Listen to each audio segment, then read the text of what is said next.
Welcome to biology class. Today we are going to learn the second part of the lesson number 17, that is reproduction in plants and animals.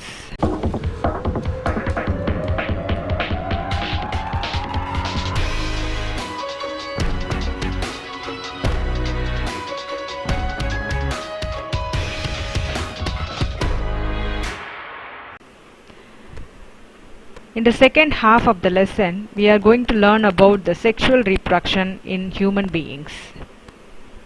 In human beings, the male and the female reproductive organs differ anatomically and physiologically.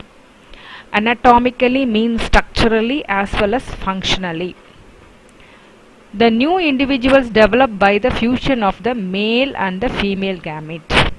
The male gamete is a sperm cell and the female gamete is the egg cell. The sexual reproduction involves the fusion of two haploid gametes. Haploid means they will have only one set of the chromosome, that is chromosomal number is 23. When they fuse, they will form a diploid zygote which will have the number of chromosome 46. The organs of reproduction are divided into primary and secondary sex organs. And primary reproductive organs include testes in male and ovaries in the females, whereas the accessory sex organs include in male vas deferens, epididymis, seminal vesicle, prostate gland and penis. In female, the accessory organs are fallopian tube, uterus, cervix and vagina. The secondary sex organs include the structures which will help in the following processes. The first one is the process of ovulation. The second one is the fusion of the male and the female gametes, that is fertilization. The third one is the division of the fertilized egg to form the embryo. Then pregnancy, development of the fetus and the childbirth. So all these processes are carried out by the secondary sex organs in the individuals. Now the male reproductive organs, that is the structure of testes. Testes are the reproductive glands of the male. They are oval in shape. They lie outside the abdominal cavity of a man in a sac-like structure called scrotum. And each testis is covered by a layer of fibrous tissue which is called as tunica albuginea. And many septums, the outermost layer is called as tunica albuginea, and this will be divided by many septums into the testis, forming pyramidal lobules. And in this pyramidal lobules lies the seminiferous tubules, cells of the sertoli and the Leydig cells, or which are otherwise called as interstitial cells. The process of spermatogenesis takes place in the seminiferous tubules. The sertoli cells are the helping or the supporting cells that will provide the nutrients to the developing sperms. The Leydig cells are polyhedral in shape and they lie between the seminiferous tubules and they secrete the hormone called testosterone. It initiates the process of spermatogenesis. Next is female reproductive organ. In this we will learn about the structure of ovary, because ovaries are the primary reproductive organs of females. The ovaries are located on either side of the lower abdomen, composed of two almond-shaped bodies, each lying near the lateral end of the fallopian tube. This is the fallopian tube. And each ovary is a compact structure consisting of an outer cortex and inner medulla. The cortex is composed of a network of connective tissue which is called as stroma, and this is lined by germinal epithelium. The germinal epithelial cells, called as granulosa cells, will surround ovum, each of the ovum in the ovary, and they will grow together as primary follicle. Primary follicle becomes secondary follicle and tertiary follicle. As the egg grows inside larger, the follicle also grows and enlarges and get filled with fluid, and it is called as Graafian follicle. Now gametogenesis. The formation of the sperm in male and ovum in female is called as gametogenesis together. And the formation of the sperm or spermatozoa in the male is called as spermatogenesis, and the formation of the ova in female is called as oogenesis. And these cells are gametes or haploid cells, and they are produced through the gametogenesis. This is the sperm and this is the ovum, and they are produced by spermatogenesis and oogenesis respectively by reduction division, that is meiosis, to produce the haploid gametes. Now, structure of human sperm. The spermatozoon consists of head region, a middle piece and the tail. The sperm head is elongated and formed by the condensation of the nucleus. This is the nucleus. And the anterior portion of the head consists of a cap-like structure, and this is called as acrosome.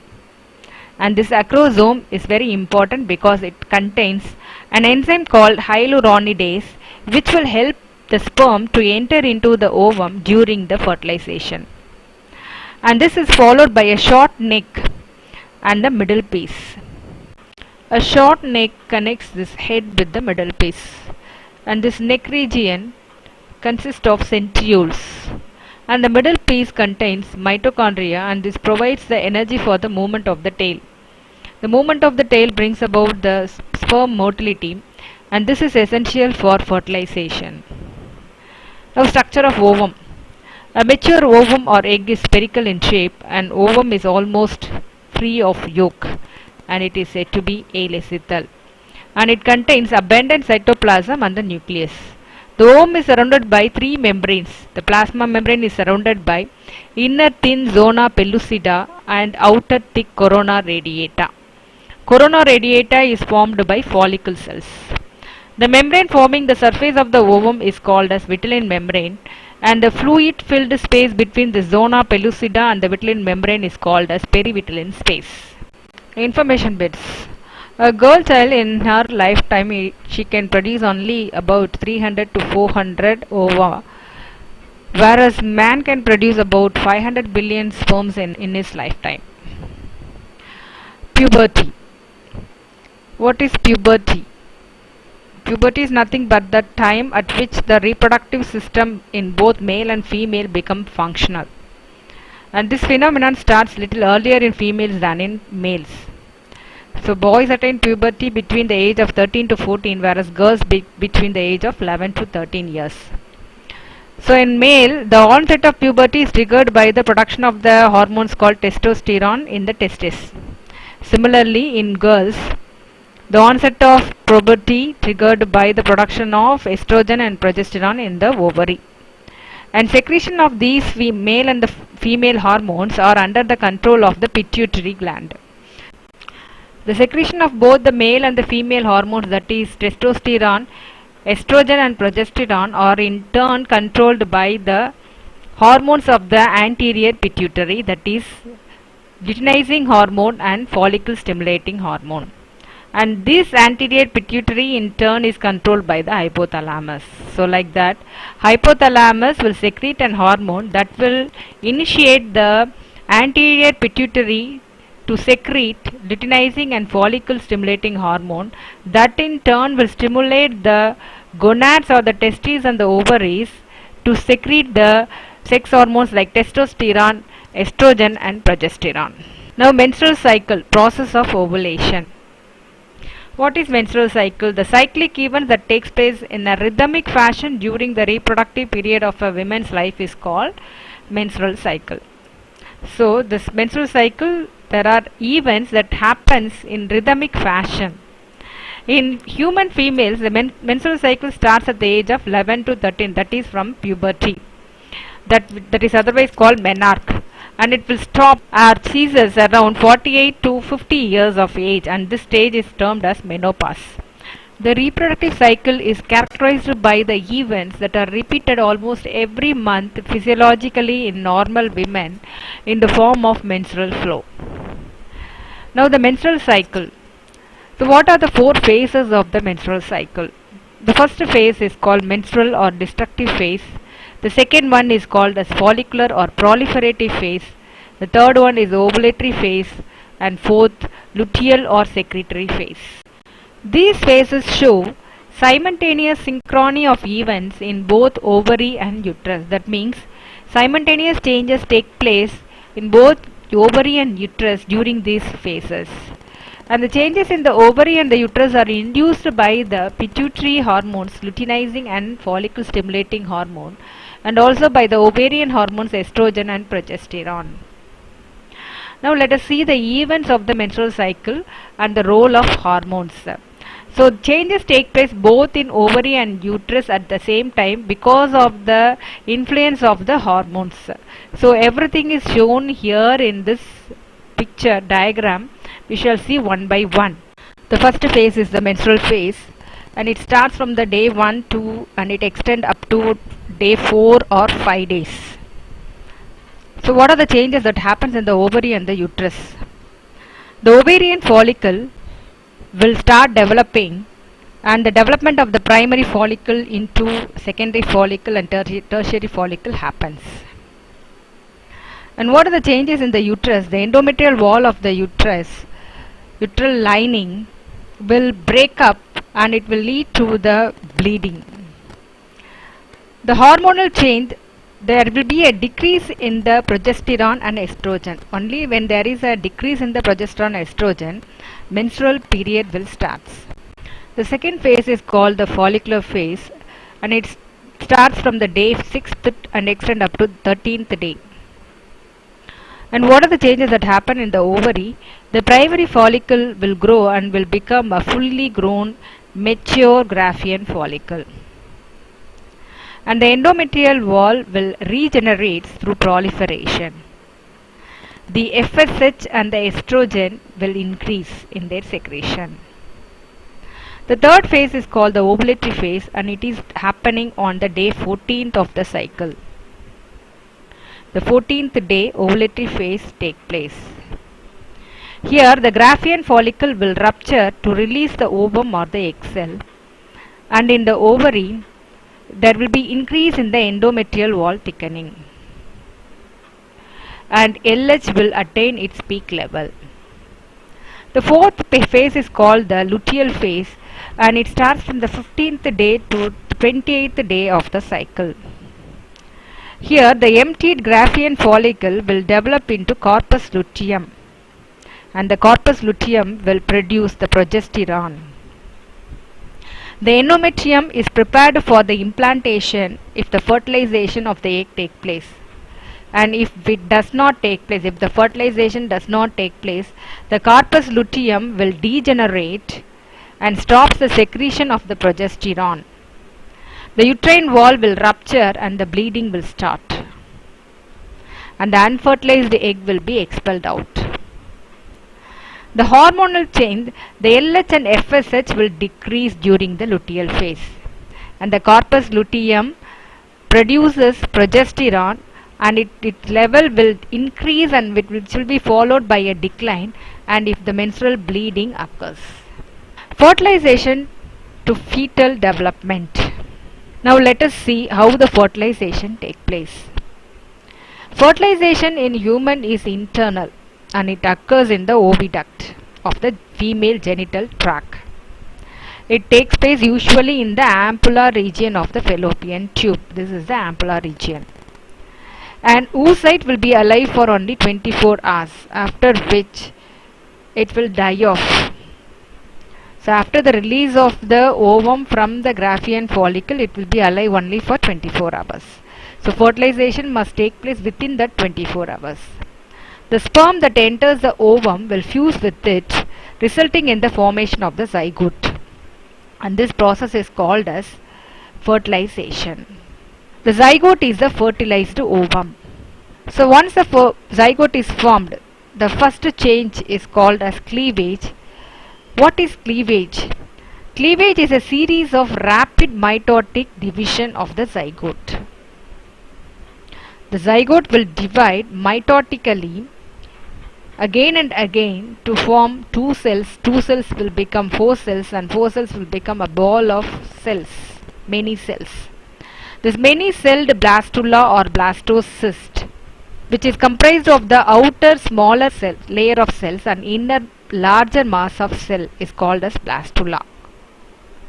The first cleavage will take place about 30 hours after fertilization. Now the implantation. The blastocyst or the fertilized egg reaches the uterus and get implanted. So it will travel through this fallopian tube and it will come and reach the uterus and it will get implanted. Implantation takes place between 6th to 10th day after fertilization, and usually it happens during the 7th day. The process of attachment of this blastocyst on the uterine wall or the endometrium is called as the implantation. I repeat, the process of the attachment of the blastocyst to the uterine wall or endometrium is called implantation. Gastrulation. The transformation of blastula to gastrula and the formation of the primary germ layers, that is ectoderm, mesoderm and endoderm, by the rearrangement of the cells are called as gastrulation. The blastula will be transformed into gastrula. How does it get transformed? By the formation of the 3 germ layer. So how the 3 germ layers are formed? By the rearrangement of the cells which are divided in the blastocyst. And this process is called as gastrulation. What are the 3 germ layers? Ectoderm, that forms as exoskeleton. Mesoderm will develop into visceral organs, and endoderm will form the inner lining of the organs. And this gastrulation will take place after the process of implantation. Organogenesis.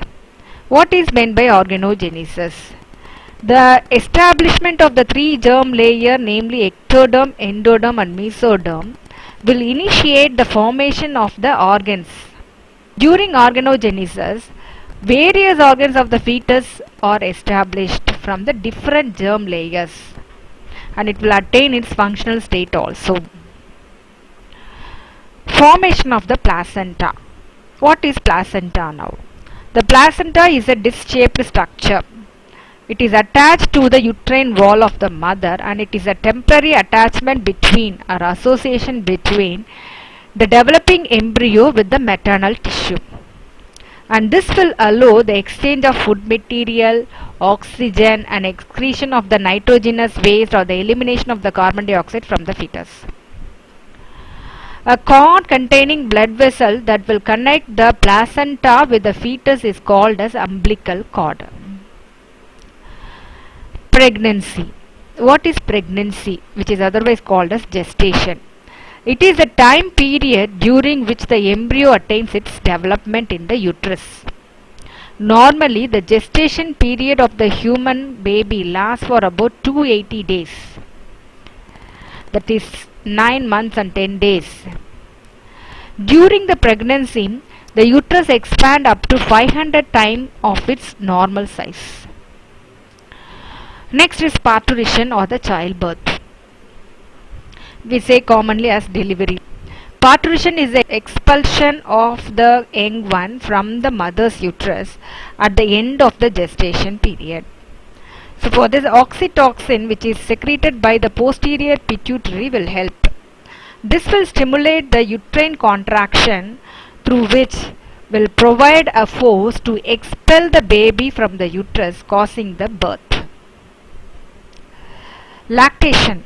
What is lactation? The process of feeding the baby with the mother's milk is called lactation. And the process of milk production after the childbirth from the mammary gland of the mother is lactation. The first fluid which is released from the mammary gland after the childbirth is called colostrum. And this is very important and rich, and it will help the baby to fight against any infection.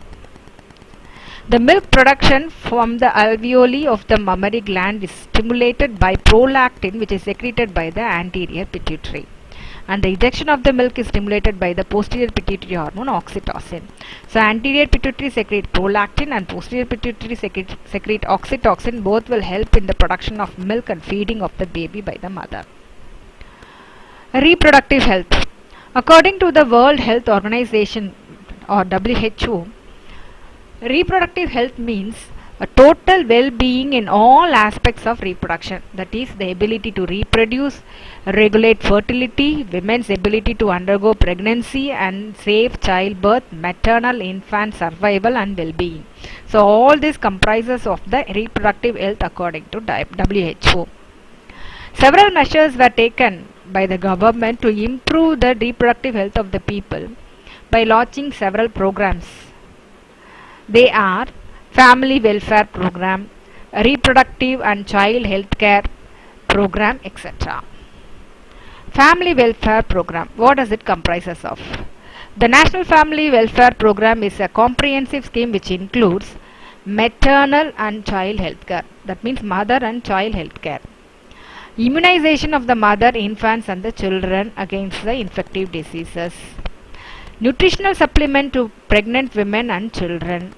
Contraception with health education to motivate the couples to accept the contraceptive methods and to have a small family norms which will improve their economic status, living status and the quality of life. The second program of the government is the Reproductive and Child Health Care Program, and it has its services which include pregnancy and childbirth of the individual, postnatal care for the mother and the child, that means after delivery the care for mother and child, importance of the breastfeeding and prevention of the reproductive tract infection and sexually transmitted diseases. Population explosion and family planning. You know what is population explosion? Population explosion is defined as a sudden and rapid increase in the size of the population, especially in the human beings. Realizing the danger of the population explosion or population growth, the government of India has taken several measures to check the population growth, and it has introduced the family planning measures. So India has been one of the first country in the world to launch the national-wide family planning program in 1952. Family planning is a way of living that is adopted by the couples voluntarily on the basis of their knowledge and responsibility to promote the health care and welfare of the family and in turn the society. So what is family planning? Family planning is a way of living that is adopted voluntarily by the couples on the basis of the knowledge and responsibility to promote the health and the welfare of their family and in turn the society. The WHO also has stressed upon the importance of the family planning as global strategy health for all. What is contraception? Contraception is one of the best birth control measures. The number of births in a family can be controlled by using contraceptive measures.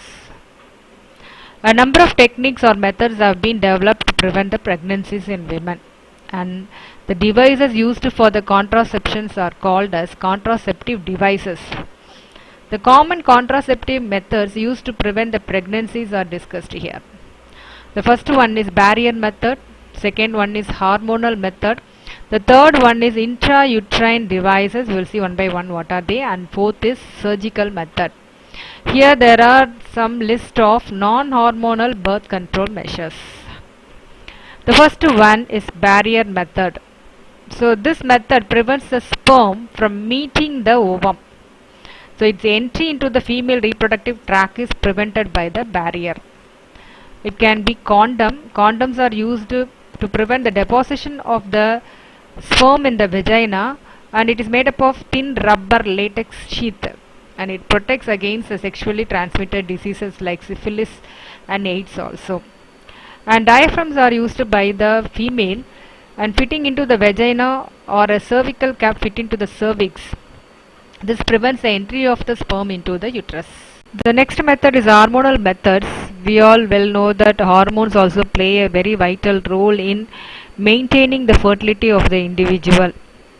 So hormonal preparation are in the form of the pills or tablets which are called contraceptive pills, and they are used to stop the pregnancy, to prevent the pregnancy. These hormones stop the ovulation and by which it prevents the pregnancy. Intrauterine devices or IUDs. This is the third method. The intrauterine device, in short IUDs, are nothing but the contraceptive devices which are inserted into the uterus. And there are two synthetic devices commonly used in India. They are lippy loops and copper T. And they are made up of copper and plastic, which will be non-irritant to the body. They can remain for a period of about 3 years in the body of the female. And this will reduce the sperm fertilizing capacity, also prevent implantation. And this will be inserted in this way only. And this also helps to give the adequate time interval between the pregnancies or the two babies. Surgical methods. Surgical contraception or sterilization techniques are terminal methods. That means they permanently prevent any pregnancy and the individual will not be able to produce any baby afterwards. This procedure in male is called vasectomy. That means ligation of vas deferens. And in female it is called as tubectomy. That is ligation of the fallopian tube. So these tubes that carry the gametes will be cut off or tied, and so it will prevent the movement of the gametes into the reproductive organs. And these methods are permanent birth control methods. Urinary tract infection or UTI in short. So many diseases will affect both women and men, but a few diseases occur at higher frequency in women. So women are more susceptible to UTI from bacteria that are present in the skin and rectum or vagina. So this will enter the urethra before moving upward. Now the types of UTI. UTI for urinary tract infection. First one is cystitis or bladder infection. Bacteria which is lodged in the urinary bladder will thrive and enter, multiply, leading to the inflammation. And it is more common in the age group of 20 to 50. And this is called bladder infection.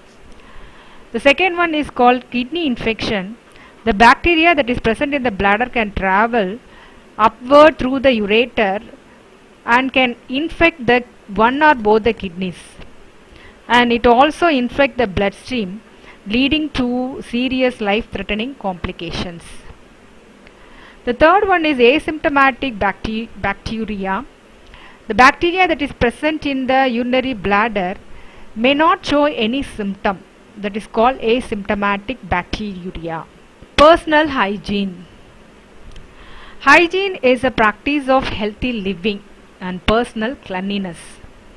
Personal hygiene is caring of one's own body and health, whereas social hygiene is the proper care for our surrounding or environment. The main aspects of the hygiene are the body hygiene, food hygiene, sanitary hygiene, and hygienic environment.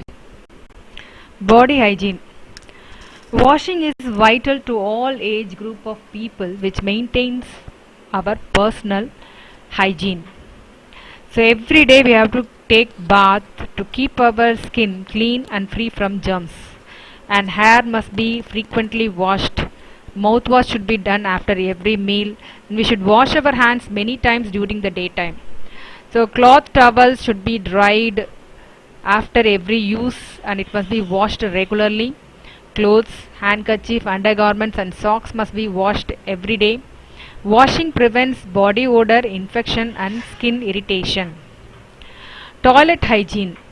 So toilet has a lot to do with personal hygiene and general health, because it becomes a place which cannot be avoided and used regularly.